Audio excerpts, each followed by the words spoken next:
Hey guys, this is Strength Coach Friedman and welcome to the Strength Coach Friedman Podcast. This is episode 1 of the Strength Coach Friedman Podcast, and today I'd like to take the time to talk a little bit about what is strength and conditioning. So to get started, I just want to kind of mention a little bit about who I am and how I got into the world of strength and conditioning. Growing up as a kid, I really wasn't the most athletic child. I played Pee Wee soccer and Little League baseball and things of that nature, but I was really never too interested in training and exercise. It wasn't until I got to middle school and we were introduced to resistance training in gym class, and I really took a liking to it. I really loved how I was able to exercise, create a program, do different exercises, and see an improvement in my strength and eventually, how I started to feel and even look. So that's how I kind of got into the world of athletics. From there, I ended up getting into cross country, which I really didn't enjoy, but distance running was not really my forte. But I was encouraged to do so by my parents and the cross country coach. But it did make me realize that I enjoyed exercise more than I had previously thought. From there, I got into track, and I realized that sprinting was definitely much more my speed. So when I was in middle school, I did sprints, I did triple jump, long jump, and when I got to high school, I continued with the sprinting, and there was an option to try pole vault. So I got into pole vaulting, and that really became something that I was really interested in. So at that point, I started to use training, and I continued to do my resistance training with the goal of improving myself and my abilities at the pole vault. And as I continued to train, I noticed, my strength improved, and I started to definitely get better. However, at that time, I was still young. I was still relatively naive about training and how training should really operate, and the mechanisms behind what you do in the gym and how it translates to what you do on the field, or in this case on the track. So looking back, I realized there are a lot of things I could have done differently, but most people they start off resistance training not with a formal program, but rather they decide they want to lift weights, get stronger, get bigger, whatever their reason is. They go to the gym. Many times they watch other people exercising. Maybe they watch some YouTube videos or some Instagram clips. But they really don't take the time to sit down and study strength and conditioning or personal training from a trained professional. And I think that's a big flaw in today's kind of fitness world and training world. Most people do not have formal training. Most people, they just start lifting. They kind of just do things, figure things out, talking to people, looking at websites, and they're not necessarily doing what is best for them, and they're not having a well-rounded training program. And that's why we see so many issues ultimately develop in different individuals, different postural and muscular deformities. But depending on what your goal is, that's going to vary really how you want to train. So ultimately what happened with me, I was getting better at pole vaulting. I was really getting into it. I was training harder, but my training program had holes in it, which I did not realize at the time. At the time, I was under the misconception that muscle size equaled greater muscle strength, and greater muscle strength equaled greater athletic performance. And of course, to some degree, this is true, but it's not a direct correlation. It's much more complex than it really sounds. So you might be thinking, what's this guy talking about? And that's completely fair. I would never expect someone to just blatantly believe a statement without actually looking at the evidence. But let's kind of take a moment to look at some of the evidence behind training and the different types of bodies that we see and how this correlates to performance. So if you think about the largest, most muscular athletes out there, usually that would be the bodybuilders, right? Bodybuilders are some of the largest and most muscular looking athletes. Their muscles are the largest in proportion to their skeletal size, And these individuals are quite strong, although strength is not their primary objective. Their primary objective is physique. It's aesthetics. It's how do they look. So if muscle size equaled muscle strength, then bodybuilders of an equivalent weight to a powerlifter, the bodybuilder should be able to lift more. But in fact, they don't. Right? An individual who specializes in strength, which would be the powerlifters, who specialize in deadlift, bench press, and squat, although their muscles don't look as big and as bloated, they usually, at the same weight class, right? A powerlifter who trains for strength is going to be able to outlift a bodybuilder who trains for physique, right? Even if they're both the same weight and size, the larger looking bodybuilder will not have the same training and the same strength that the powerlifter would have. So, if muscle size truly equaled strength, then bodybuilders would be the top strength athletes. We would see them dominating in the powerlifting world, when we would see them dominating in a lot of other strength-based sports. But there's a reason why football players look a certain way and bodybuilders look a different way, right? So now let's look at the powerlifter. Right? Powerlifters, by the traditional definition of strength, the ability to generate force, right? In the case of muscular force, the muscle's ability to generate force really looks at just one repetition, right? How much force can the muscle generate, not over how long a period of time can this muscle continue to generate this sort of force. This is in terms of the old school traditional definition of strength. So if we look at this, we notice that powerlifters can lift a large amount of weight. However, if strength was the predominant factor in athletics, we would see powerlifters dominating in every field of athletics. We would see them being the top football players, the top soccer players, the top MMA fighters. But this, again, is not the case, right? The body type and the type of training that goes into these other realms of athletics are quite different than what goes into powerlifting. So again, this kind of shows us that although strength is an important factor in many sports, it's not the predominant factor or the single most important factor for other sports outside of powerlifting.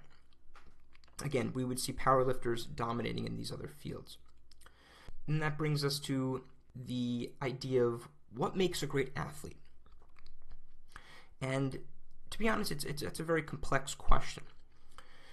There's a variety, an entire multitude of factors that come together that make an athlete great at a particular sport.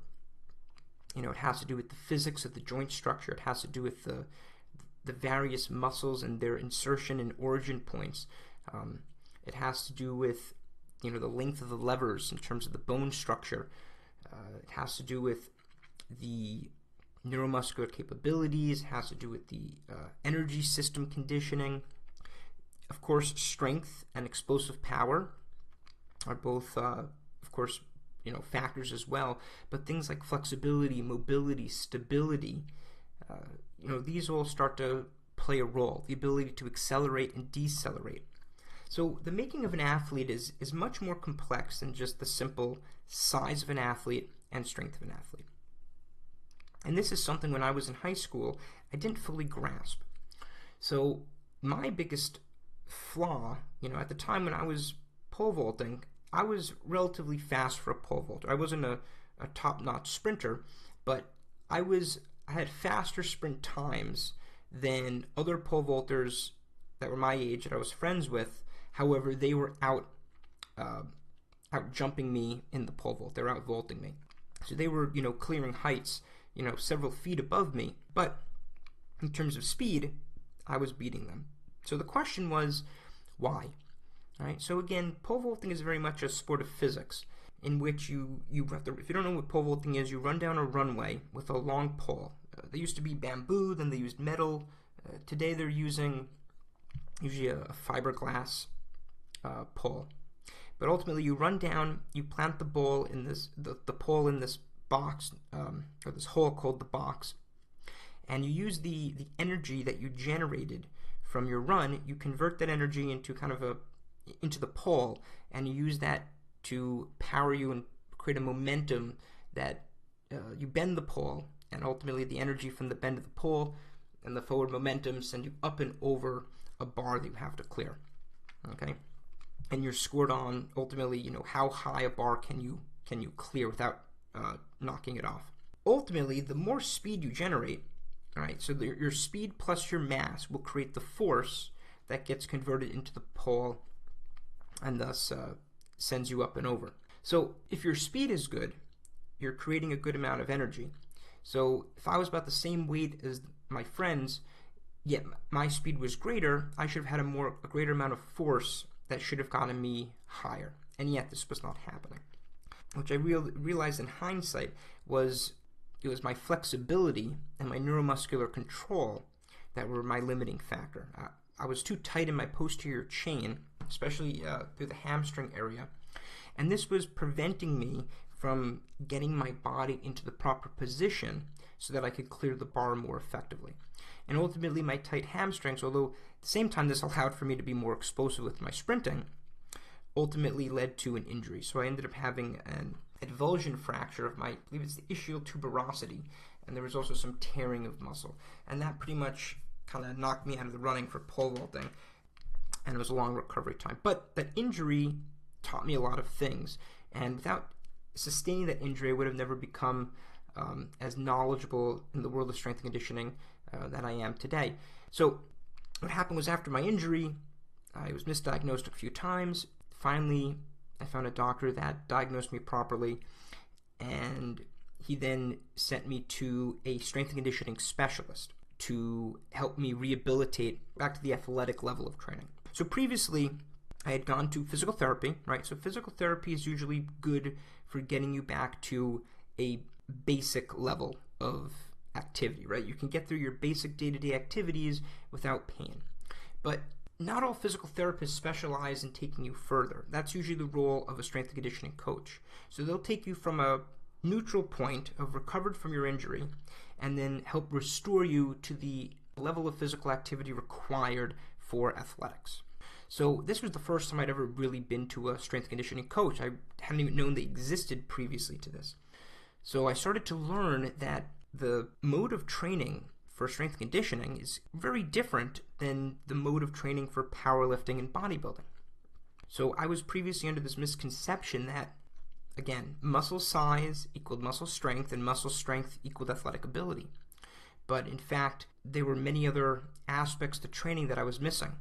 So I was able to start to kind of learn a little more about this, learning more about, not just how much strength, but what you could do with that strength, the difference between weight room strength and functional strength, and what you could do with generating force, but how quickly it took you to generate that force. So that's what power is, right? So strength is the amount of force you're able to generate. Power is how much force you can generate in a given time.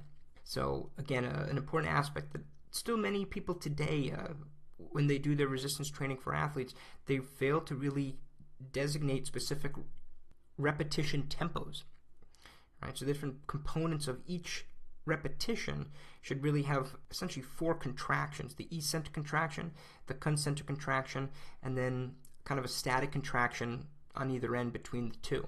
And most people really don't prescribe a specific time to how long these each should be, and ultimately this really determines what you're doing. Are you training strength? Are you training power? Are you training endurance? So that's a really important factor, I think, that often gets overlooked. But I'll talk about that further in a later podcast.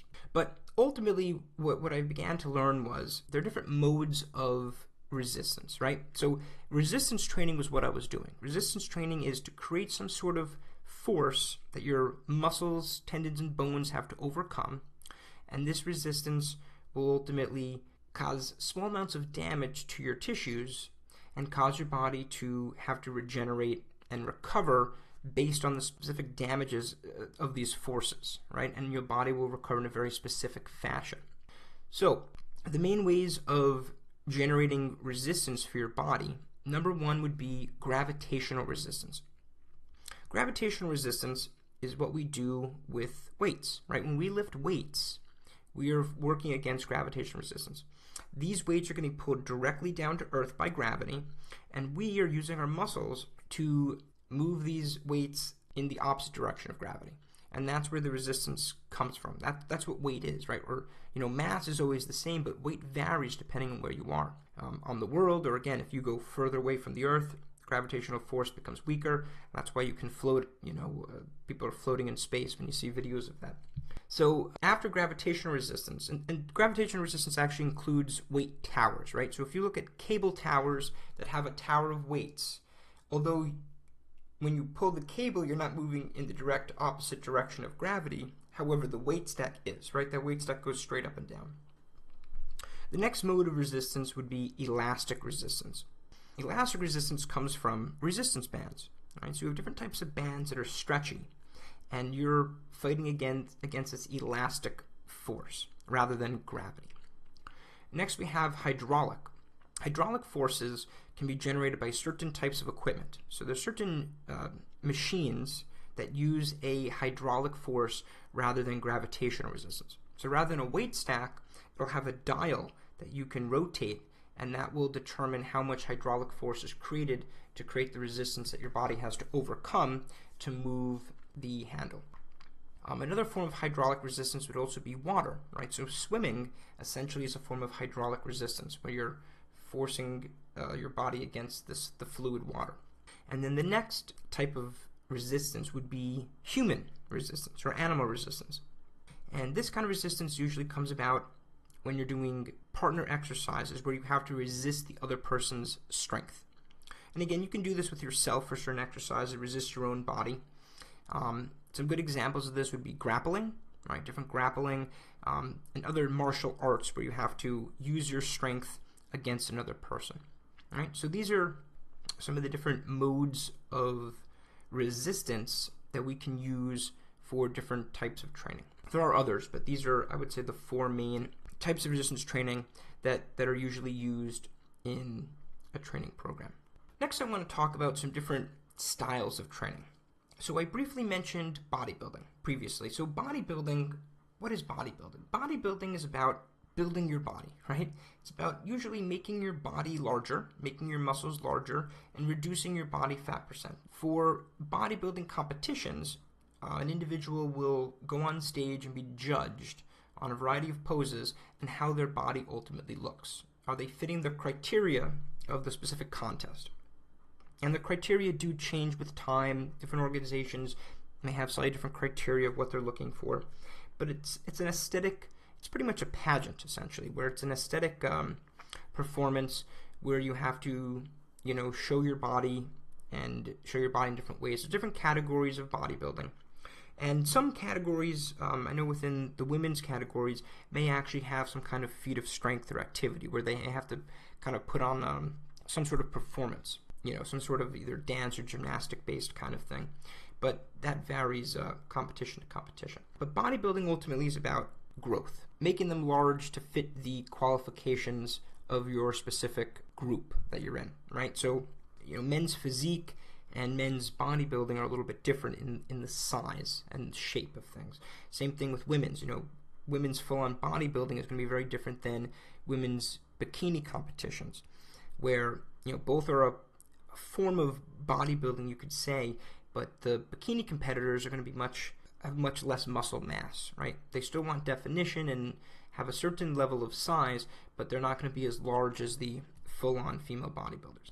Okay, next we have powerlifting, and powerlifting is all about strength, right? 1 RM strength, 1 repetition maximum strength. How much weight can you lift in a single repetition? And there's only really 3 lifts: the squat, the bench press, and the deadlift.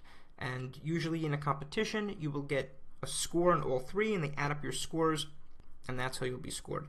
There's also different things with weight classes. Depending on your weight class, you might be scored differently. And then we have weightlifting, right? So a lot of times people use the phrase weightlifting when they actually just mean resistance training. Weightlifting usually refers to Olympic lifting, and this is, again, another sport. So Olympic lifting is the kind of lifts that you'd usually see in the Olympics. Right, so it usually deals at the competitive level. You have your snatch, you have your clean, and you have your jerk. Right, those are the 3 main Olympic lifts. There used to be more, but they eliminated them from competition. And of course, there are modified versions of these lifts that are used for training purposes that are not necessarily the competitive lifts, but you have things like the hitch press, the push press, and things like that that are not what you would do in competition, but are modes of training for these competitions or for training other athletes. Because sometimes doing a full-on barbell snatch is not the most ideal for certain athletes in other sports, but maybe doing a single-arm dumbbell snatch could be a little more effective and geared more for the individual and what they have to do in that sport. The next kind of broad category of training would be the sport of fitness. Sport of fitness is a relatively new concept, although it kind of deviates from the strongman competitions. So strongman competitions, you've probably seen them on TV before. Individuals are doing different feats of strength. The different competitions include different things. Usually there's the Atlas ball, I believe it's called, where it's this large ball they have to get off the ground and usually put onto a platform. You see things like having to, deadlift a car, pull a plane, different feats of strength. But in today's sport of fitness, rather than just, certain feats of strength like that, it's using different resistance training exercises, including the power lifts and the Olympic lifts, and it creates a competition of doing these different things to measure or compete in a competition, right? So things like CrossFit would fall under the realm of sport of fitness. People have to do, single leg pistol squats. They have to do squats, bench presses, deadlifts, pull-ups, and different exercises that are usually used for training, but instead of doing these for training purposes, they actually make it into a competition. So these four that we just mentioned, bodybuilding, powerlifting, weightlifting / Olympic lifting, and the sport of fitness, these are all kind of sports in their own right? Powerlifting is a sport about strength, right? It's not power. The name is a misnomer, right? It's called powerlifting, but it's for strength. Olympic lifting is a sport of power, right? How much power can you generate? Because it has to do with an explosive lift that's done quickly. It's not just a feat of strength, or what you could call fast strength in terms of, it's equivalent to saying power. And then you have the sport of fitness. So again, these are all kind of sports in their own right. However, most sports do not necessarily require doing squats, deadlifts, and other training exercises, right? If you look at other sports, football, soccer, lacrosse, wrestling, MMA, cycling, long distance running, pole vault, shot put, javelin, rugby, ice hockey, field hockey, curling, etc. So there's a really wide range of sports, and most of these sports, again, you're not going to be lifting weights and things within the sport itself. Instead, you're going to be using resistance training modules to improve your abilities to function better at your sport. Okay, so that brings us to personal training and strength and conditioning. So what is a personal trainer? Personal training has become a very popular profession these days, and many people want to work with a personal trainer. Personal trainer is pretty much a one-on-one session with a person that will put you through some sort of workout. Usually the objective of most people that hire a personal trainer, right, the goal is usually weight loss. When I worked as a personal trainer, the majority of people, they want to lose weight and build some muscle, right? They kind of want to look more lean. That's usually the predominant reason. And that's kind of the difference between personal training and strength and conditioning. So a personal trainer will usually achieve more aesthetic-based goals, or maybe general fitness-based goals, where a strength and conditioning coach is geared more towards training an athlete to be better at their sport and to minimize their risk of injury. All right, so those are the two main components of strength and conditioning, or being a strength and conditioning coach. Improve your athlete's ability at their sport and to minimize their risk of injury. All right, these two components are very key, and historically a lot of strength and conditioning coaches, in my opinion, they kind of missed the boat on that, right? Many strength and conditioning coaches, they kind of fall prey to the thinking that I had back in my high school days. All right, well, these are my athletes. I need to get them bigger so they'll be stronger, so they'll be a better athlete.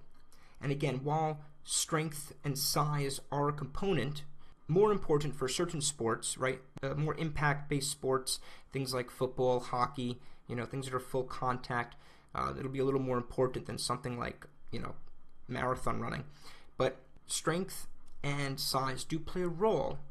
However, there's many other components of athletics that need to be taken into consideration. So that's why strength conditioning is kind of a complex field. You really need to evaluate your athletes, figure out what the athlete specifically needs, and then design a program that will suit the needs of those athletes. I hope to, in a later podcast, talk about how to evaluate your athletes. There's many different ways to evaluate an athlete. The general mode I always look at posture and mobility. Those are the first things I look at because posture dictates muscle function. Right? How the bone and how the skeletal system is set up dictates how the bones are going to move. Right? Muscles just pull on the bones. So if the bones are off, your muscles are just going to be pulling things in ways that are not the most effective and efficient. Right? So focus on the structure, get the bones in the right position, get the spine aligned, and then from there focus on strengthening and improving the functioning of the muscles, working with this skeletal system. All right? And then what I'll do is in a later evaluation, once I have that baseline taken care of, because I need to make sure people are not at high risk of injury, right? So if you're having some severe imbalances in your posture and your muscles, you could be at risk of getting hurt. So we want to do some stuff to take care of that to mitigate your risk right off from the get-go. After that, we would do more athletic testing.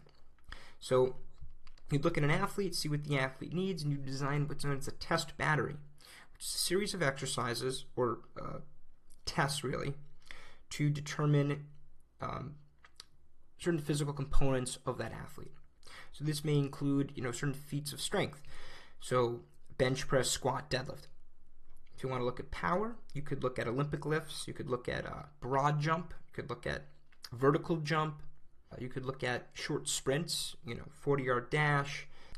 If you want to look at agility and the ability to accelerate and decelerate, you could look at things like the T-test. So there's a wide variety of different tests that you could use in a test battery. And of course, the test battery should match the sport. So one thing I'd like to talk about in a future video is tactical training of tactical athletes. So for a while, for about a year and a half, I worked a job working with the National Guard, the Army. So what I noticed was, and this kind of applies to pretty much the entire U.S. military, all the branches of the U.S. military, in which they have a specific test battery that they're being tested on, which is usually called the physical fitness test. Of each branch is slightly different. But ultimately, the test battery does not accurately test the abilities or the necessary abilities of an athlete in the field, which I always kind of had a big problem with, because you're testing the athlete to do certain things. You're having them usually do a 2-mile run, although this varies branch to branch. Some are 1.5-mile run, etc. But you have a run and usually sit-ups or crunches, and then push-ups or sometimes pull-ups instead. But these three things alone are not really adequate in identifying whether or not a soldier is going to be able to function well in the field. Because when you're actually in the field, no one goes for 2-mile runs, right? Most wars are fought in a much more stop-and-go, sprint, advance or retreat kind of format, right? Where you're going quickly short distances. And again, there's other aspects to actually being in the military and what you have to do. You're not running in sneakers and PT gear. You're going to be carrying heavy equipment. So I really think the test battery, the PT test, needs to be updated to really suit the needs and really accurately test the tactical athletes, the soldiers' abilities to function in the field. I think that will be very helpful for better assessing their performance capabilities and keeping these tactical athletes healthier. So it's something I hope ultimately gets changed within the military system. But back to what I was talking about with just strength and conditioning. Again, strength conditioning, the main thing is you need to know your athlete. So whether your athlete's a soldier, whether they're a football player, whether they're a marathon runner, you need to know what they're doing, how they need to function, and design the training system to suit their needs. Not just what you think they need because, being bigger and being stronger sounds good, or which has just been talked about by other individuals. All right, so that pretty much covers what I wanted to talk about today, right? The basis of strength and conditioning. What is strength and conditioning? Why do we do it? And what the purposes are. So again, today was a very generic, generalized podcast, but for my future podcasts, I'm going to get a little more into the specifics of strength and conditioning. I want to talk about specific sports and how to design test batteries as well as training programs for certain sports.